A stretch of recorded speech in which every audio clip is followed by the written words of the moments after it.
Start. പ്രിയമുള്ള വിദ്യാർത്ഥികളെ, 6 ജില്ലകളിൽ കൂടിയാണ് നിലവിൽ അവധി പ്രഖ്യാപിച്ചിരിക്കുന്നത്.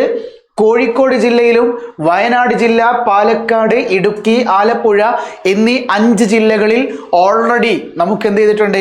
വിദ്യാഭ്യാസ സ്ഥാപനങ്ങൾക്ക് അവധി, അതിൻ്റെതായിട്ടുള്ള റെസ്പെക്റ്റീവ് ജില്ലാ കളക്ടേഴ്സ് അവധി പ്രഖ്യാപിച്ചിട്ടുണ്ട്.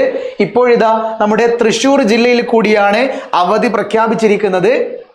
എന്നാൽ ഏറ്റവും പ്രധാനപ്പെട്ട ഒരു കാര്യം എന്ന് പറയുന്നത്, നമ്മുടെ ജില്ലയിൽ, നമ്മുടെ ഈ കേരളത്തിൽ കാലാവസ്ഥാ മുന്നറിയിപ്പിൽ കണ്ണൂർ ജില്ലയിലും, അതായത് കണ്ണൂർ ജില്ലയിലും കോഴിക്കോട് ജില്ലയിലുമാണ് നിലവിൽ റെഡ് അലേർട്ട് പ്രഖ്യാപിച്ചിട്ടുണ്ടായിരുന്ന ജില്ലകളിൽ. ഇതിൽ കോഴിക്കോട് ജില്ലയിൽ ഓൾറെഡി അവധി പ്രഖ്യാപിച്ചു.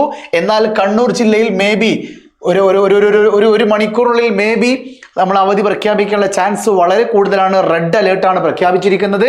അതോടൊപ്പം തന്നെ എറണാകുളം, ഇടുക്കി, തൃശ്ശൂർ, പാലക്കാട്, മലപ്പുറം, കാസർഗോഡ് ജില്ലകളിൽ ഓറഞ്ച് അലേർട്ടാണ് പ്രഖ്യാപിച്ചിരിക്കുന്നത്. ഈ ജില്ലകൾ വെച്ച് നോക്കുന്ന സമയത്ത് ഇപ്പോൾ ഇതാ തൃശ്ശൂർ അവധി പ്രഖ്യാപിച്ചു, അതുപോലെ തന്നെ പാലക്കാട് അവധി പ്രഖ്യാപിച്ചു, ഇടുക്കി അവധി പ്രഖ്യാപിച്ചു. ഇനിയുള്ളത് എറണാകുളം, അതുപോലെ മലപ്പുറം ജില്ലയാണ്. സോ ഏറ്റവും മലപ്പുറത്തെക്കാളും എറണാകുളത്തെക്കാളും കൂടുതൽ സാധ്യത കണ്ണൂർ ജില്ലയിലാണ് അവധി കിട്ടാനുള്ള സാധ്യതയുള്ളത്. സോ ഈ 3 ജില്ലകളിൽ കൂടി ഇനി മേ ബി നാളത്തെ അവധി പ്രഖ്യാപിച്ചേക്കാം. നമുക്ക് കാത്തിരിക്കേണ്ടതുണ്ട്. എന്തായാലും തൃശ്ശൂർ ജില്ലയിലാണ് ഇപ്പോൾ 6ാമത്തെ ജില്ലയിൽ അവധി പ്രഖ്യാപിച്ചിരിക്കുന്നത്. വിദ്യാർത്ഥികൾ കൃത്യമായി കാണുക. ഇതൊരു വോട്ടെണ്ണൽ പ്രക്രിയ ഒന്നുമല്ല.